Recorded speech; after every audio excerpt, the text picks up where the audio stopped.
Hello there. Some ask me about good news, but it's not that easy and it won't happen today either. British Prime Minister Liz Truss is already fighting for her job after her first month in office. Her attempt to curb inflation backfired. In polls, her popularity ratings and those of her Tory party are plummeting still. The Conservatives are up to 33% behind the Labour Party in the polls. Hundreds of MPs are at risk of losing their jobs, so the uncertainty is correspondingly high. When the camera was off in Birmingham, many became clear that a shit show is the current situation. Lowering taxes for the rich in the middle class of an economic crisis is like suicide at the ballot box. And so the party, especially the grandees and the faction, rebelled even before Liz Truss' first party speech. The backbenchers are making it clear that cutting the top tax rate will not get a majority in Parliament. It could be the beginning of the end of the growth plan and many other planned projects. The fact that Liz Truss's new British government is now allowing fracking, that's probably not going to work with her party either. Social cutbacks threaten through cuts in public spending to reduce the debt burden. And even that also does not have a majority. And with her radical libertarian ideology, Truss quickly reached the limits of the Conservative ranks. Parts of the party no longer want to put the voters through so much social indifference. The big problem is the reversal in the top tax rate doesn't solve any of the problems. Put simply, the idea of the growth package means tax cuts for top earners and companies generate growth. And as a result, tax revenue will rise faster than debt. Yes, their dream. Or Truss theory. Everything based on her great role model party icon Margaret Thatcher. Which would turn in her grave, is what David Willetts of the economic think tank Resolution Foundation said. With inflation at 10%, Thatcher would first raise taxes to combat this evil. After that, there would probably be tax cuts, but all within a 10-year plan. Completely hasty and thoughtless, that was the verdict of the financial markets on the growth plan. But this verdict has repercussions in real life. The pound plummeted, and borrowing rates for hundreds of thousands of homeowners, they have skyrocketed. The economic competence of the new government appears battered. The confidence of the markets is long gone. And the debt is mounting because the £100 billion package designed to keep energy prices reasonably bearable for households and businesses is booked. But without new taxes or budget cuts, the only option is to borrow more money, which, thanks to the self-reinforcing crisis with rising lending rates, has also become even more expensive. And it's a problem because the debt rate in England is much higher than here in Germany. We can do it here. So it's no wonder that the applause from the party is muted and the mood is rather bad. No more than 2 years before the next election. And according to professors like Anand Menon, for example, the Tories could not afford another overthrow of the government and thus the fifth Prime Minister in 6 years. They can hope for an economic miracle wherever it is supposed to come from, maybe by a quick end to the Ukraine war. And the prayers of the Tories were now reduced to this.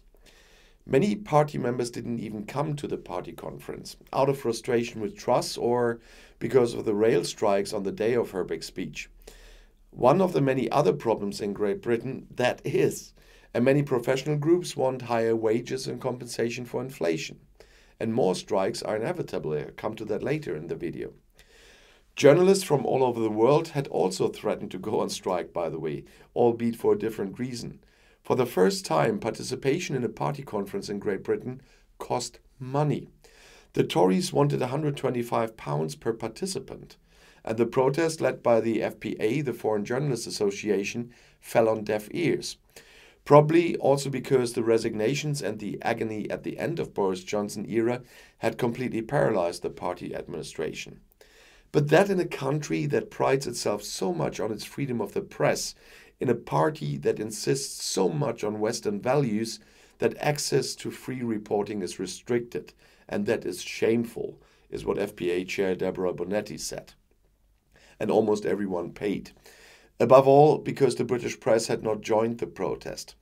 And there is a lot at stake there was a lot at stake at that party congress. But maybe This measure is another sign that the Tories could be about to go into opposition, where parties that have been in power for too long have often changed their minds through a kind of, salutary shock.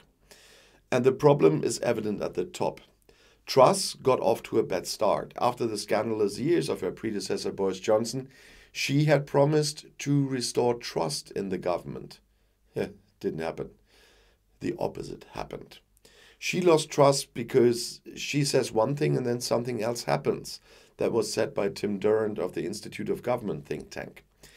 In an interview, Truss had to be asked whether her statements would still stand up to the broadcast next morning, because the day before, Truss had defended the planned reduction in the top tax rate for high earners in pre-recorded interviews. And when those talks were broadcast the following day, the government had already made a complete U-turn. MPs who are actually attached to the head of government are now unsettled.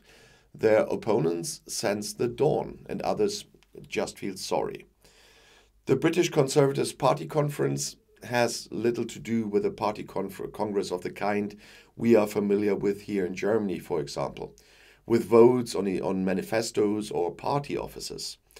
So conference is a better word for them. In smaller rooms in the middle of the confusing conference center, not only ministers but often simple members of parliament and above all external commentators debate various topics. Individual party groups such as the Conservative Friends of Somaliland or lobby groups and even companies present themselves at stands. It has the character of a trade fair. But it also offers space for many rounds of talks in which resentment increases almost every hour on all sides. I am disappointed that members of our party staged a coup and undermined the Prime Minister in an unprofessional manner. That was said by Interior Minister or Home Secretary Suella Braverman. The open rift in the party has already reached the cabinet. Penny Mordaunt, who plays a central role in government as Minister for Parliamentary Affairs, made it clear that social benefits should be increased in line with high inflation. Truss is apparently aiming for a smaller increase and wants to save billions at the expense of poorer people, as critics accuse her. The next construction site is looming there.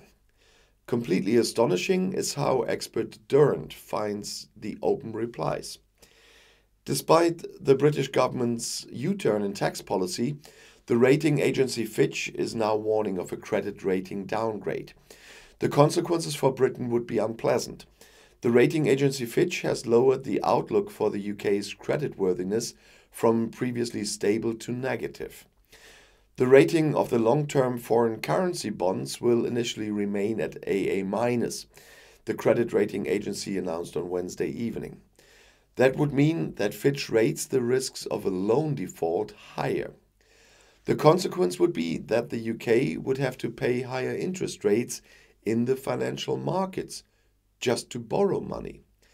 The players on the financial markets, such as banks, institutional investors, funds, and private investors, are remunerated with higher interest rates for their higher risk of default.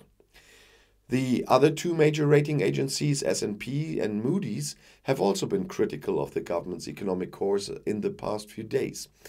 S&P had also announced a credit rating downgrade. And a few hours before the Fitch decision, Prime Minister Liz Truss, who was also under pressure from within her party, defended her fiscal policy course in a speech at the time at the conference of the Tory party in Birmingham. The goal would be the economic growth.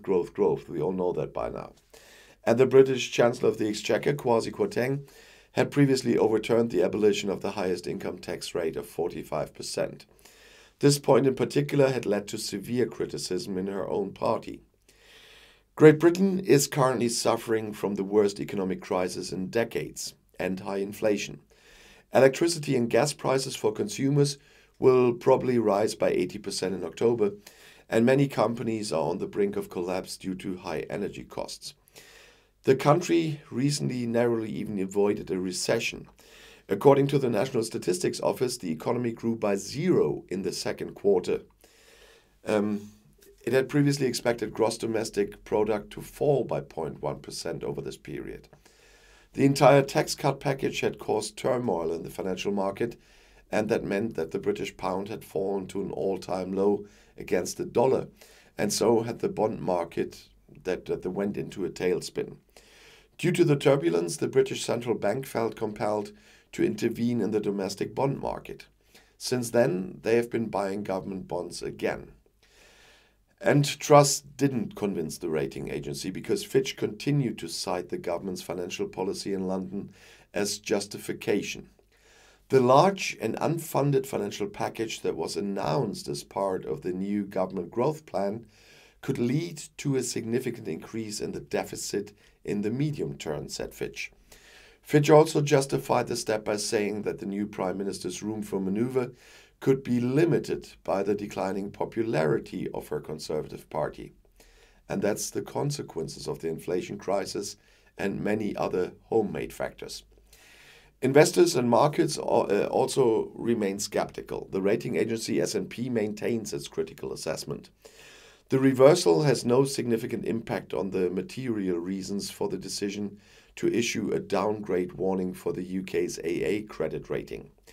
Jane Foley, financial market expert at Rabobank, said it was only apparent whether the government have done enough when the UK central bank's intervention ends on October 14th.